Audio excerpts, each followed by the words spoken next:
Hello बच्चों, मैं तुलिका श्रीवास्तव, आपकी हिंदी की मैम। आपको आपका पाठ काकी आज इसका रिवीज़न करवाएंगे। आप इसको 9th में पढ़ चुके हैं, अब इसको आप पढ़िएगा। इसका रिवीज़न हम आपको करवा रहे हैं। इसके पहले मैंने पहला पार्ट आपका बात अठन्नी की समरी भी बताई थी, उसको भी रिवीज़न करवाया था। अब ज़रा इसका रिवीज़न कर लीजिएगा।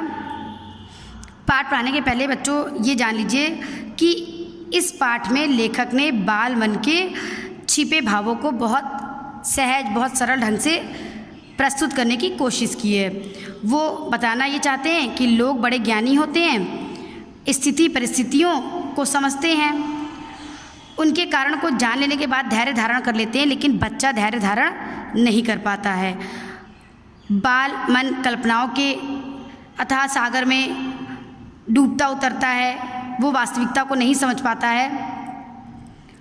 बच्चा वास्तविकता का कम और कल्पना का अधिक सहारा लेता है जीवन में। तो इसी बात को यहाँ पर लेखक ने बताया है। लेखक ये कहना चाहते हैं कि बड़े लोग सिर्फ अपने ही दुख को महत्व देते हैं, बच्चों के दुख को महत्व नहीं देते हैं, बच्चों की परेशानी को नहीं समझते हैं, बल्कि उनको बच्चे के दुख को भी महत्व देना चाहिए। बच्चे के मन को व दुख को बच्चे जैसा नादान व छोटा ना समझे, बल्कि बड़े लोग भी समझे।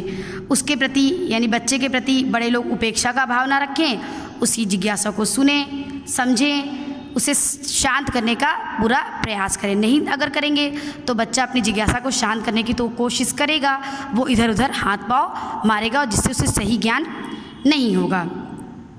बालक के मन के कोमल भावों पर इसका कोई बुरा प्रभाव ना पड़े, इसलिए हमें इस बात का विशेष ध्यान रखना चाहिए, उससे जुड़ना चाहिए, उसका साथी बनना चाहिए। यहाँ पर इस कहानी में ये बताया गया है कि हमें बच्चों की भावनाओं को समझना चाहिए, उसके साथ जुड़ना चाहिए, वो क्या चाहता है ये जानने की कोशिश करना चाहिए, उसकी जिज्ञासा को शांत करने का प्रयास करना चाहिए। देखिए बच्चों, यहाँ पर लेखक कहते हैं कि एक बच्चा था श्यामू।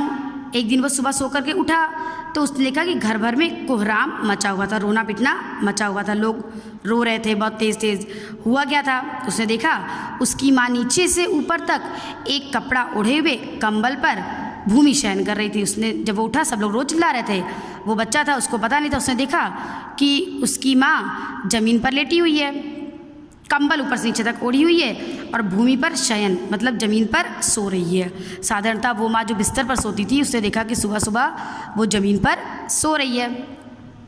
घर के सब लोग उसे घेर कर बैठे, सब लोग, उसने देखा कि और बाकी लोग, उसकी माँ सो रही है और सब लोग उसको घेरे हुए हैं और बड़े करुण ढंग से विलाप कर रहे हैं। करुण मतलब बहुत दुखी अवस्था में उसके आसपास बैठ कर के रो रहे हैं। यानी कि उसको ये नहीं पता चल पाया कि उसकी माँ की मृत्यु हो गई है। अब लोग जब उमा यहाँ पे पहला नाम आपका आया श्यामू, अंडरलाइन करिएगा, दूसरा नाम आया उमा उसकी माँ थी। जब लोग उमा को यानी कि श्यामू की माँ को शमशान ले जाने के लिए उठाकर ले जाने लगे, यानी ज़मीन से जब सब उठाने लगे, तब श्यामू ने बड़ा उपद्रव मचाया।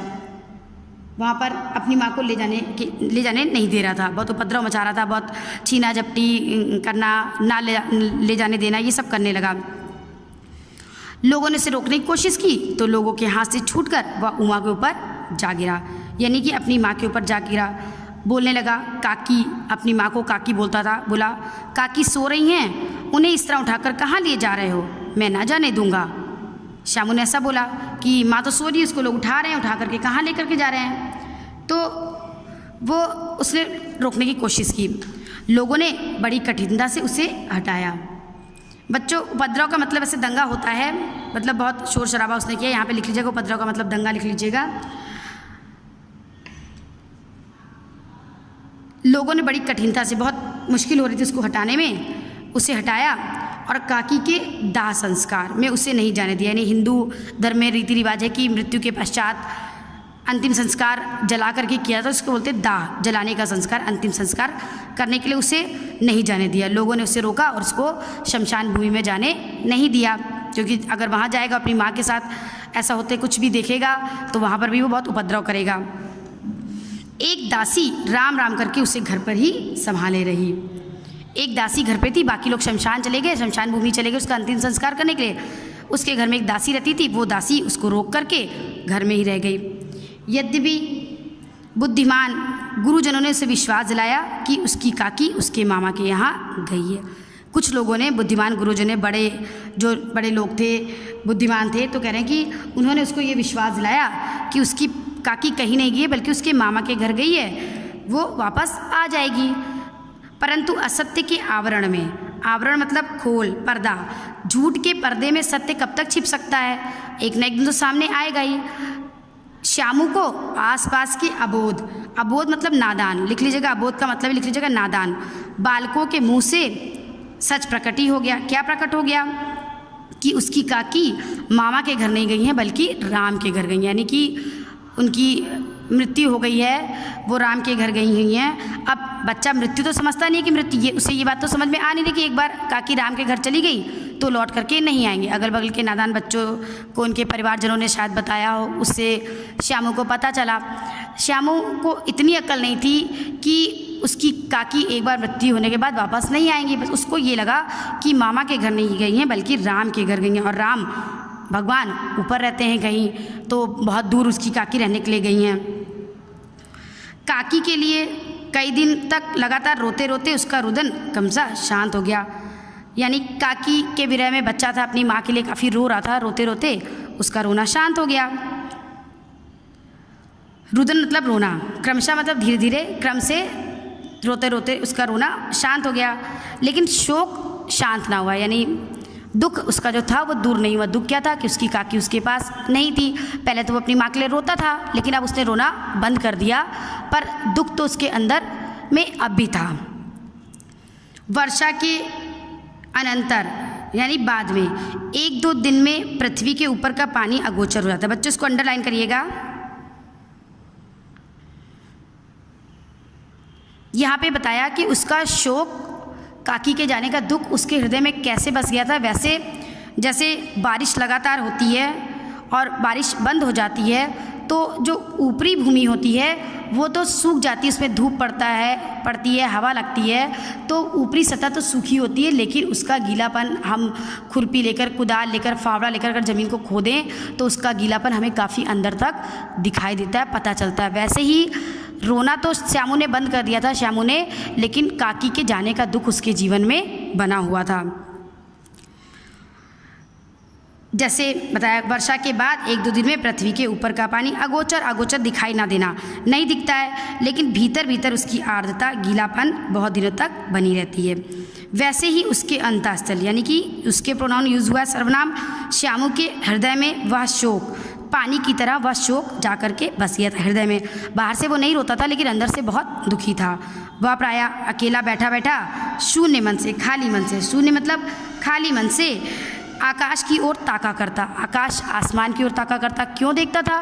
क्योंकि उसको बच्चों ने बताया था कि काकी राम के यहाँ गई हैं, और शायद बचपन में उसको बताया गया हो कि राम ऊपर रहते हैं, आसमान में रहते हैं। हम लोग को भी पता है कि धरती पे भगवान नहीं रहते हैं, हमें भी शुरू में यही बताया कि स्वर्ग में रहते हैं, स्वर्ग ऊपर है, आसमान में है। तो बस ऊपर देखा करता था कि कब मेरी काकी मेरे पास आ जाएंगी, कब मेरी माँ मेरे पास आ जाएगी, उसके मन में ये ख्याल उत्पन्न होता था। एक दिन उसने ऊपर आसमान में पतंग उड़ते देखी। अब बाल मन की चेष्टा, उसने एक दिन ऊपर आसमान में पतंग उड़ते देखा। ना जाने क्या सोचकर उसका हृदय एकदम खिल उठा। एक दिन अनमने मन से वो बैठा हुआ था, खाली मन से बैठा हुआ था। बैठ करके उसने देखा कि आकाश में एक पतंग उड़ रही है। तो पतंग देखते देखते उसका मन खिल गया, प्रसन्न हो गया। खिल उठा मुहावरा, प्रसन्न हो गया। इसको अंडरलाइन के लिए लिख लीजिएगा इसका अर्थ। विश्वेश्वर के पास जाकर उसने बोला, काका मुझे एक पतंग मंगा दो। विश्वेश्वर पिता था श्यामू का। अब ध्यान रखिएगा बच्चों, श्यामू की माँ का नाम उमा, उसके पिता का नाम विश्वेश्वर। एक दासी। अभी तक 4 लोगों की बात यहाँ पर हुई है, आप ध्यान रखिएगा। पतंग देखकर न जाने उसके बाल मन में क्या आया, उसने कहा, पिताजी मुझको एक पतंग ला करके दे दो। ठीक, इतना समझ में आया बच्चों। अब पेज नंबर 11। पत्नी की मृत्यु के बाद विश्वेश्वर यानी काकी,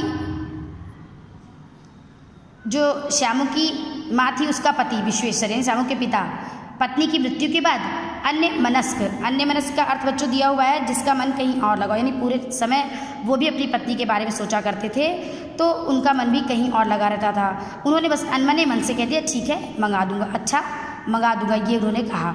बहुत ध्यान नहीं दिया उसकी पतंग मंगाने वाली बात पर। उन्होंने कहा कि ठीक है, मैं तुम्हारे लिए पतंग मंगा दूंगा। कहकर वे उदास भाव से कहीं और चले गए। इतना उन्होंने कहा और उदास भाव से वो कहीं चले गए। ठीक बच्चों, इतना रखिएगा, इसके बाद हम कल आपको भेजेंगे।